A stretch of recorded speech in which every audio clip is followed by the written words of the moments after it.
crabs at the aquarium? We saw one, but the head wasn't out. Yeah? Okay. That's interesting. So maybe you just saw the shell? Yeah, and I saw someone come. No, we didn't. Those were the ones that were swimming. Okay, well, I am going to read you a story You used to have a hermit crab about a hermit crab. I hope he stays on there. I think he's going to stay. Oh. You're fine. You're fine. Sorry. I'm going to read you a story about a hermit crab. And there's lots of sea creatures in this book. So I know that you're going to recognize some that you saw yesterday at the aquarium. It's going to be neat to make those connections. Owen, I'm going to take your question and then we're going to move on. I heard this story before. Oh, okay. So wait. Tap your head if you've read this. That's fantastic. So then you know that this story is called A House for Hermit Crab, right? This story is called A House for Hermit Crab, and it's written by Eric Carle. Who can, a house, we know that a house is a place where we live, right? A house is a place that we live in. You could live in a hotel, you could live in a house, any house, a houseboat, any place where we live is considered our house. Good, Michael, what's your question? A trailer. He looks like he's stinky. Maybe he is stinky. So just by looking at this picture, who can tell me what kind of house this hermit crab lives in? Raise your hand if you can tell me what kind of house this hermit crab lives in. Aaron. A shell. A shell! But Tap your head if you were going to tell me that he lives in a shell. So his house is a shell. Different from our houses. We don't live in shells. Good. Okay, so the main character in this story is the hermit crab. And here he has a house because he's living in this shell. Do you see that? So the main character, the hermit crab, already has a house in this picture. But this story is about him looking for the perfect house. Because of his tail. Because we can see his tail. Maybe it's too big. Maybe it's right, because they bury their tails inside the shell and curve them around inside of here. Yeah. So their bodies are actually wrapped inside of the shell. That's what protects their bodies. But he's looking for an even better house than this. Okay, so let's read and find out how he finds the perfect house.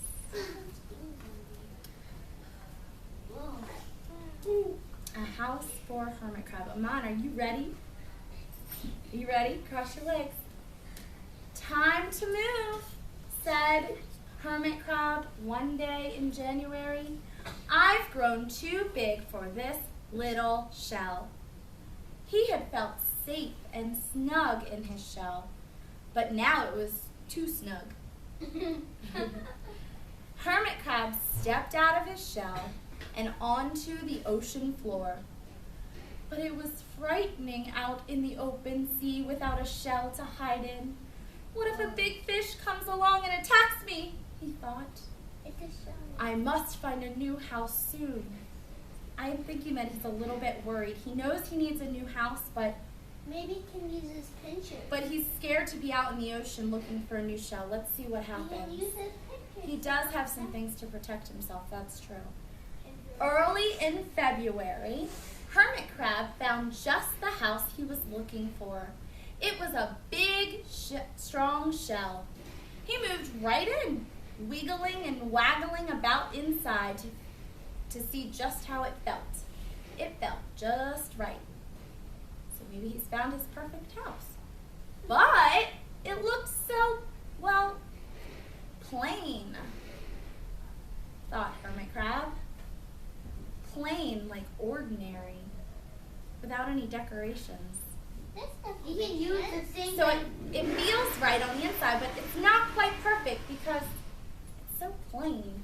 In March, Hermit Crab met some sea anemones. They swayed gently back and forth in the water. Oh, how beautiful you are, said Hermit Crab. Would one of you be willing to come and live on my house? It's so plain, it needs you. I'll come, whispered a small sea anemone. Gently, Hermit Crab picked it up with his claw and put it on his shell. Can you do that with me? Gently pick it up with your claw and put it on your shell. Well, we're pretending like we're hermit crabs and we have a claw.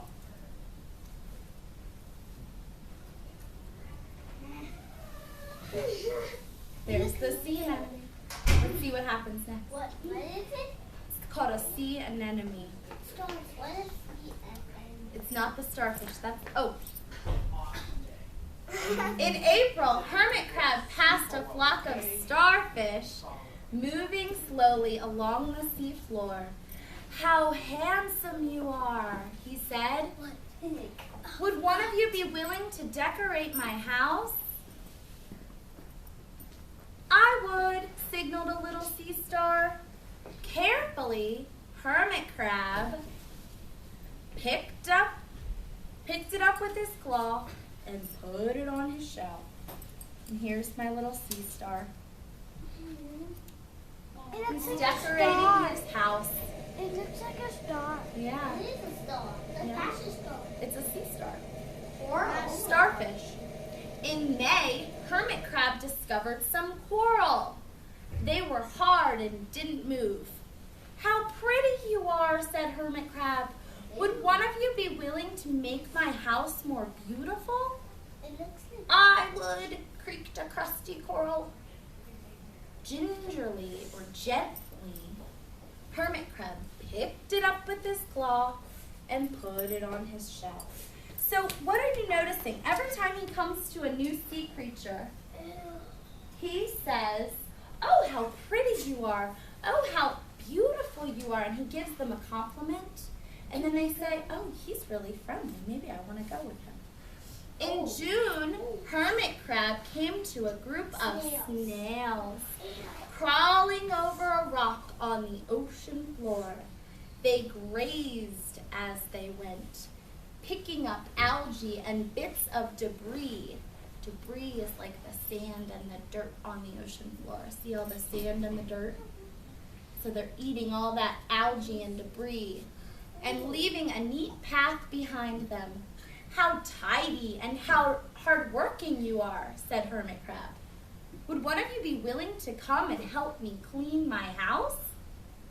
"I would," offered one of the snails. Happily, hermit crab picked it up with his claw and put it on his shell. So these are the hard-working, clean snails that will keep his house nice and clean, and he's happy about it. He's decorating his house. In July, hermit crab came upon several sea urchins. Sea urchins. Oh yeah, like the animals. You might not have seen them before, but this is what they look like. They had sharp, prickly needles. Hold on, Owen. Can you remember your question? I'll call on you at the end. Hold that thought. "How fierce you look." Fierce, like scary, said hermit crab. "Would one of you be willing to protect my house?" Because if they look scary and fierce, then they can protect him from other predators that might be trying to eat him. "I would," said a spiky sea urchin. Gratefully, so he's thankful that somebody's going to come along and help him protect his house. Hermit crab picked it up with his claw and placed it near his shell. So he's going to move along with him near his shell. Let's see if I can get this. It's gonna hurt a lot. Oh, well, he's his friend. I don't think he's going to prickle him. He's just going to roll along next to him. Right there? They're nice to each other. They're being friendly to each other. In August, hermit crab and all his friends wandered into a forest of seaweed. Ooh, look how dark. This picture looks so dark. "It's so dark in here," thought hermit crab. "Oh, how dim it is," murmured the sea anemone. "Oh, how gloomy it is," whispered the starfish. "Oh, how murky it is," complained the coral. "I can't see," said the snail. "It's like nighttime," said the sea urchin. So they're all talking about how dark and gloomy in this forest of Yes, Stefan. That's fantastic. Yes, Owen. My uncle once stepped on a sea urchin, and at the place, we found out what happened to it. It turned inside out on him and stung him in the foot. I want to hear more about that. That's really interesting. In September, hermit crabs spotted a school of lanternfish darting through the dark water. So these lanternfish have lights on them, and that's why they can live in the dark, murky, dim forest of seaweed. Oh, how bright you are, said Hermit Crab. Would one of you be willing to light up my house? I would, replied one of the lanternfish. And it's, Amon, can you sit up? And it swam over near the shell. So now he has a lanternfish. Is that silly?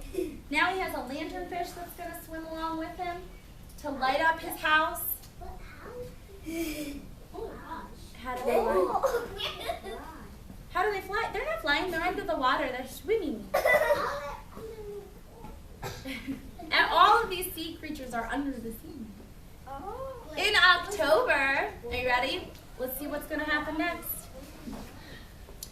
In October, Hermit Crab approached a pile of smooth pebbles. How sturdy you are, how strong you are, he said. Would you mind if I rearranged you? Moved them around a little bit? Not at all, answered the pebbles. Hermit Crab picked them up, one by one, with his claw and built a wall around his shell. Now my house is perfect, cheered Hermit Crab. Here's his pebbles. So, do you remember how I told you that this book was all about him trying to find the perfect house? I'm thinking he's found it. No? I hope nothing else goes wrong. Let's see. Sounds like he's got the perfect house. But in November, Hermit Crab felt that his shell seemed a little bit too small. Little by little, over the year, Hermit Crab had grown. Soon, he would have to find another bigger home. But he had come to love his friends. The sea anemone, the starfish, the coral, the sea urchin, the snail, the lanternfish, and even the smooth pebbles. They have been so good to me, thought Hermit Crab. They are like my family. How can I ever leave them? Oh, this is a problem. He loves his family, he loves his friends, but he's starting to realize that he's going to have to find a bigger shell. He has to move. Ready? In December, a smaller hermit crab passed by. I have outgrown my shell, she said. Would you happen to know a place for me to live? Tap your head if you can think of what he's going to say. Yes. I have outgrown my house, he said. I must move on. You are welcome to live here. But, he said, you must promise me to be good to my friends. That's what he said. He said, you can live in my house, but you've got to be good to my friends. I promise, said the little crab. Yes, Ashley, did you? They're going to be a family. He what? They're going to be a family. Yeah, they're all going to be a family again. That's right. The following January, Hermit Crab stepped out and the little crab stepped in.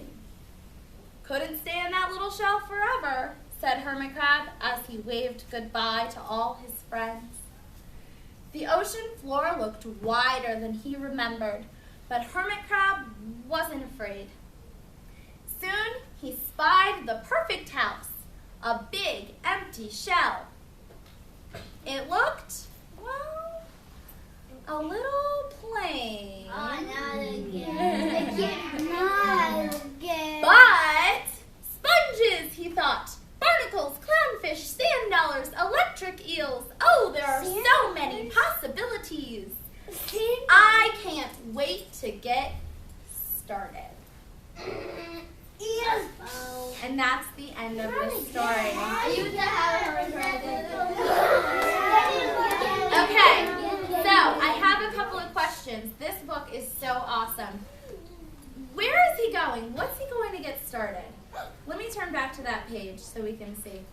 He says, sponges, barnacles, raise your hand if you can tell me where he's going to get started. What's he gonna do? Mackenzie. He's gonna get new friends. He's gonna make all new friends. Yeah. Sponges. That's absolutely right. I'm gonna use some frogs. I'm gonna call it a friend. I want you to start to think in your mind of a word to describe the hermit crab.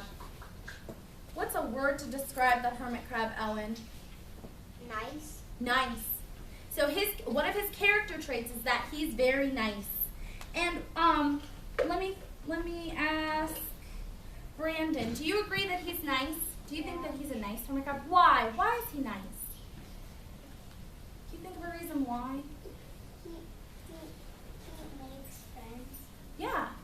And he was nice to his friends, right? Who else has another Karina's the only frog left. Who else has another Karina's not here. Who else has another word to describe him? Another character trait. Raise your hand if you have another character trait. Lily. Kind. He's also kind. Why, Lily? Why is he kind?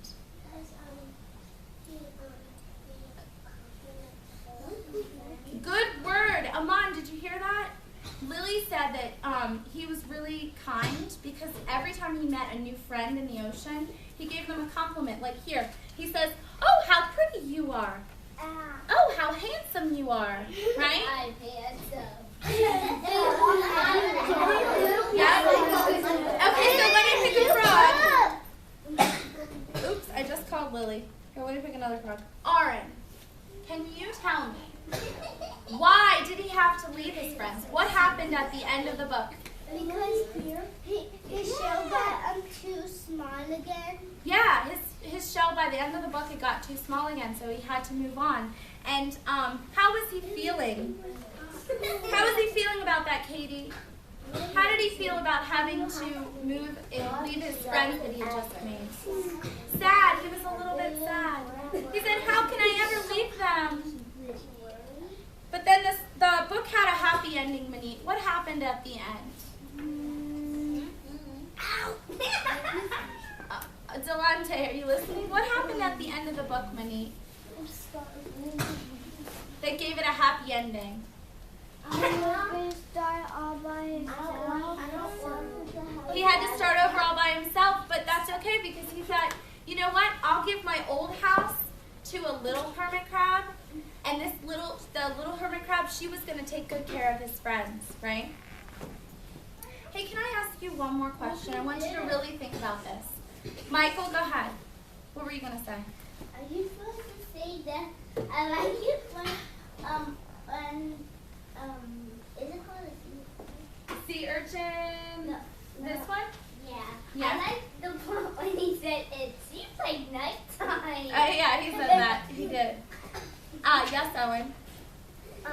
And also my cousin Brady, his arm got scratched up by seaweed. Oh, wow. You have lots of sea stories.